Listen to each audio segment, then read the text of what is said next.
এখানে ওই দোকানদার সাইনবোর্ড লাগিয়ে সবকিছু ফ্রি করে দেয়। আরে ওস্তাদ ওইদিকে দেখুন, ওই দোকানদার সবকিছু ফ্রিতে দিচ্ছে।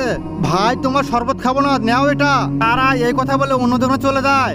এখানে যে লেখা আছে সেটাই সত্যি? হ্যাঁ ভাইজান। আচ্ছা এমন হলে 3 গ্লাসে 3টে শরবত দিয়ে দেন। আপনারা বসুন, আমি এক্ষুনি দিচ্ছি। এই কথা বলে দোকানদারটি সাইনবোর্ড পাল্টিয়ে দেয়। এবার তো ওদের থেকে শরবতের দাম 1500 টাকায় নিয়ে ছাড়বো। এরপর ওইটা তাদেরকে শরবত খেতে দেয়। ওই শরবতগুলি খেয়ে 3টে লোক বলে, শুক্রিয়া ভাইজান। আরে আমি শুক্রিয়া কি করব, যেটা খেয়েছি সেটার আগে বিল দিয়ে দিয়ে। আরে ভাইজান কেন টাকা দেবো, এখানে তো ফ্রি পোস্টার লাগানো ছিল। আমার মনে হয় তোমাদের গরমের কারণে মাথা নষ্ট হয়ে গেছে। না হলে এসে দেখো এ জায়গায় কোনো ফ্রি পোস্টার লাগানো নেই। তখন তারা দেখে এক গ্লাসের দাম 1500 টাকা। আরে ভাইজান এখানে তো ফ্রি পোস্টার লাগানো ছিল। আরে এখন খেয়েছো যখন সবাই মিলে 1500 টাকা করে বাই করো।